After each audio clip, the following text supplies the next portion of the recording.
Love जिहाद ये वो शब्द है जिसे आप लगातार सुनते आ रहे हैं। इसके कई केस देखने को भी मिले हैं। विधानसभा में तो खुद सीएम डॉक्टर मोहन यादव ने कहा कि 2020 से लेकर अब तक प्रदेश में लव जिहाद के 283 मामले दर्ज किए गए हैं। लेकिन कांग्रेस को लव जिहाद शब्द से आपत्ति है। कांग्रेस कह रही है कि लव जिहाद बीजेपी के लिए ऑक्सीजन है। साथ ही कह रही है कि लव जिहाद शब्द संवैधानिक नहीं है। इस बयान पर बीजेपी ने भी पलटवार किया। बीजेपी ने कहा कि लव जिहाद शब्द संवैधानिक नहीं है, लेकिन अपराध तो है। बढ़ते मामले गवाही दे रहे हैं। अब सवाल यह है कि लव जिहाद के बढ़ते मामले कांग्रेस को नहीं दिख रहे। आखिर क्यों लव जिहाद शब्द से कांग्रेस को एतराज है? आज इसी मुद्दे पर चर्चा करेंगे। उससे पहले रिपोर्ट देखिए।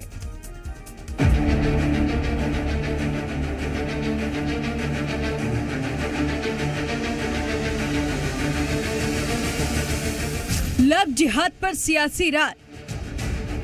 अगर जांच होगी तो मुझे नहीं लगता है कि बहुत सारे असत्य भी पाए जाएंगे। इस पॉलिटिक्स को क्या नाम दें? मानता हूं कोई ऐसे शब्दों को भी ईजाद करते क्यों हैं या क्यों लाते हैं जनता के सामने। एक लव जिहाद, एक पाकिस्तान, एक मुसलमान, एक कश्मीर, एक आतंकवाद। लव जिहाद शब्द से कांग्रेस को एतराज। और इसलिए लव जिहाद ये संवैधानिक है या नहीं है, पर अपराधी तो है ना। मध्य प्रदेश में लव जिहाद का जाल किस कदर फैला हुआ है, इसका अंदाजा आप आंकड़ों से लगा सकते हैं। सीएम डॉक्टर मोहन यादव ने विधानसभा में बताया कि 2020 से लेकर अब तक प्रदेश में लव जिहाद के 283 मामले दर्ज किए गए।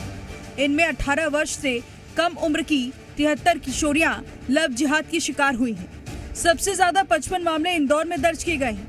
दूसरे नंबर पर भोपाल है, जहां 33 मामले दर्ज किए गए। सियासत की शुरुआत तब हुई जब कांग्रेस ने कहा कि लव जिहाद शब्द संवैधानिक नहीं है। साथ ही इसे बीजेपी का एजेंडा बता दिया।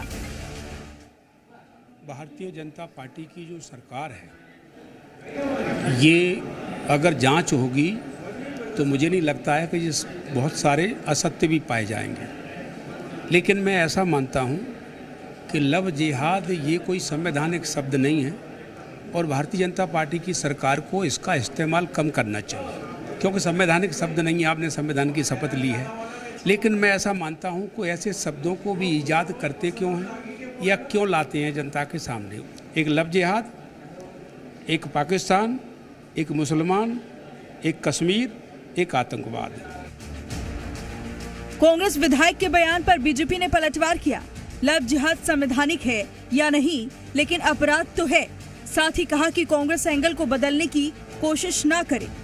और इसलिए लव जिहाद ये संवैधानिक है या नहीं है, पर अपराधी तो है ना। लव करके उनके साथ जिहाद तो कर रहे हैं ना, उनको क्यों मार रहे हैं? मुसलमान नहीं बन रहा इसलिए मार रहे हैं। और लव जिहाद करने वाले लोग किसी भी तरह के हों, उनको बख्शा नहीं जाएगा। कोई भी उनके पापों पर चादर डालने की कोशिश करे, ऐसे पापियों को सजा भारत का संविधान भी सुनाएगा। लव जिहाद को लेकर बीजेपी और कांग्रेस आमने सामने है। जमकर सियासत हो रही है, लेकिन जो आंकड़े हैं वो किसी से छुपे नहीं हैं। लगातार आ रहे मामले सबके सामने हैं। सवाल है आखिर कब तक इस मामले पर सियासत होती रहेगी। ब्यूरो रिपोर्ट, जी मीडिया।